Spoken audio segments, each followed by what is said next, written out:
بسم اللہ الرحمن الرحیم، اللہ کے نام سے شروع جو بڑا مہربان نہایت رحم فرمانے والا۔ محترم ناظرین، کیا آپ جانتے ہیں زنا کرنے والے کا کیا انجام ہوتا ہے اور کیا زنا کرنے والا مومن رہتا ہے؟ آج کی اس ویڈیو کے اندر ہم ایک نوجوان کا واقعہ بیان کریں گے جس نے سرکار دو عالم صلی اللہ علیہ وآلہ وسلم کی بارگاہ میں زنا کی اجازت مانگی۔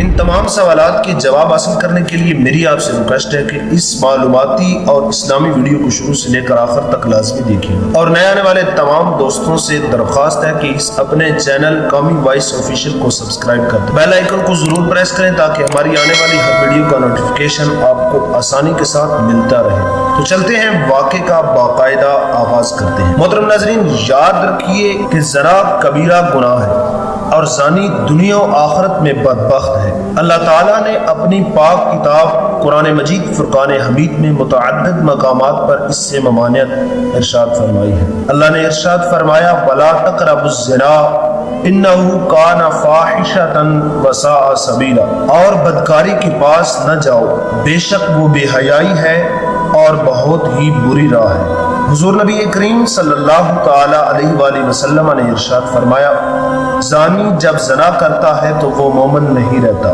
یعنی زانی اللہ عز و جل کی رحمت سے دور اور اللہ کے عذاب کا حقدار ہو جاتا ہے۔ ایک نوجوان سرکار دو عالم صلی اللہ علیہ وآلہ وسلم کی بارگاہ میں حاضر ہوا اور عرض کرنے لگا یا رسول اللہ صلی اللہ علیہ وآلہ وسلم، کیا آپ مجھے زنا کی اجازت دیتے ہیں؟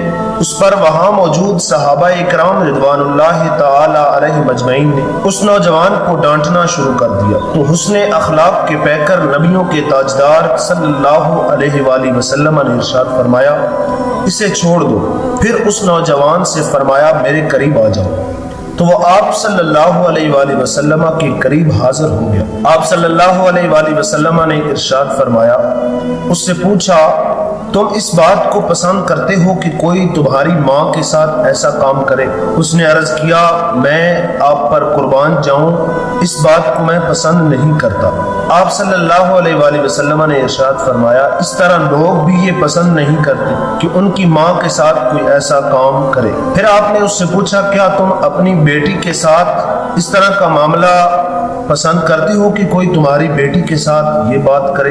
اس نے عرض کیا نہیں۔ آپ نے ارشاد فرمایا اسی طرح لوگ اپنی بیٹیوں کے معاملے میں یہ پسند نہیں کرتے۔ پھر آپ نے اس کی بہن، خالہ اور پھوپھی کے بارے میں یہی سوال کیا تو وہ انکار کرتا رہا۔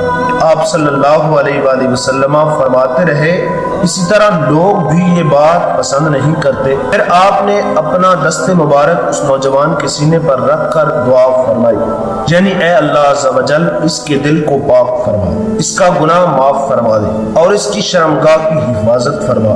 اس کے بعد یہ نوجوان زنا کو سخت ناپسند کرنے لگا۔ منقول ہے جب عورت کو پیدا کیا گیا تو ابلیس نے اس سے کہا تو میرا آدھا لشکر ہے، تو میری رازگاہ ہے، تو میرا ایسا تیر ہے جسے میں جب بھی چلاؤں گا نشانے پر لگے گا۔ حضور نبی کریم صلی اللہ علیہ وآلہ وسلم کا ارشاد گرامی ہے زنا کبیرہ گناہوں میں سے بہت بڑا گناہ ہے اور زانی پر قیامت تک اللہ تعالی، ملائکہ اور تمام انسانوں کی لعنت برستی رہتی ہے، اور اگر وہ توبہ کرے تو اللہ عز و جل اس کی توبہ قبول فرما لے گا۔ حضور نبی کریم صلی اللہ تعالی علیہ وآلہ وسلم کا ارشاد گرامی ہے زنا سے بچتے رہو کیونکہ یہ جسم کی تازگی کو ختم کر دیتا ہے اور طویل محتاجی کا سبب ہے، اور آخرت میں اللہ عز و جل کی ناراضگی، حساب کی سختی اور ہمیشہ کے لیے جہنم میں جلنے کا سبب ہے۔ انہی الفاظ کے ساتھ اجازت چاہتا ہوں۔ اللہ کریم کی پیاری بارگاہ کے اندر التجا ہے اللہ کریم ہم سب کو زنا جیسی